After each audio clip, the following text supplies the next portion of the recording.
今日は足トレですね。これはあんまりポピュラーではない、わりかし珍しい種目で、ハムストリングスヒンジっていうのがあります。こっちの足は垂直というか90度90度で、足の甲を床につけておきます。で、前足の位置は遠くするほどきつくなります。これも卍みたいな感じで90度ぐらいのところから始めていただいて、上半身ですね、胸の前で手を組んでいただいて、後ろに下がりつつ肩甲骨を開きます。で、上に行きつつ肩甲骨を寄せる。で、後ろに行きつつ、ここ膝を伸ばそうとしてください。で、この膝を伸ばすっていうのが、硬い方は伸びきりません。これを何回も行って、ハムストリングスの柔らかさと、ハムストリングスの、ヒンジの能力、上げていくっていう形ですね。すなわち前ももっていうのが張ってしまうであったり、スクワットで前ももばっかりに入ってしまうっていう場合は、ハムストリングスの神経系だったりとか、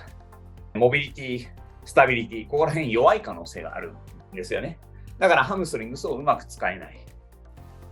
そういう方のために、このエクササイズっていうのはハムストリングスを矯正するという形で存在します。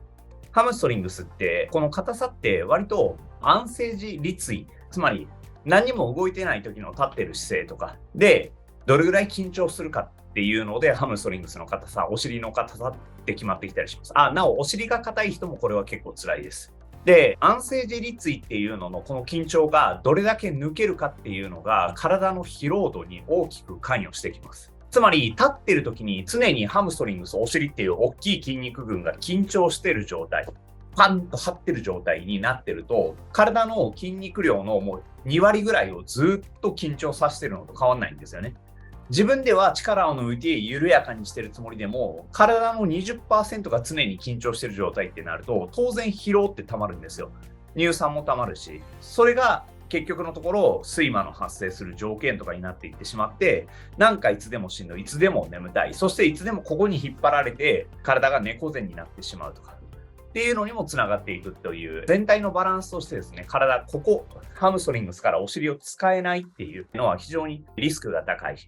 そしてやっぱり単発的、短期集中型になっていってしまうので、ここを緩めるっていうのは、わりかし今後のエクササイズの中でも優先順位を上げていただくととてもいいんじゃないかなと思います。じゃあやっていきましょうか。これは片方ずつしかできないので、片側15回やります。では、手を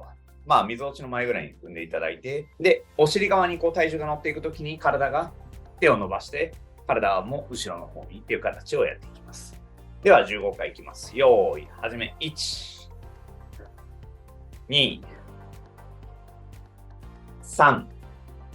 はい、OK です。結構体温とかも上がってるんじゃないかなと思います。足トレ特有のなんというか、足が疲れて筋肉を多く使用したというよりかは、僕もそうなんですけど、僕すごいハムストリングス硬いんですけど、ハムに対してストレッチ的な辛さっていうのが結構かかるっていう、なんか切ない感じの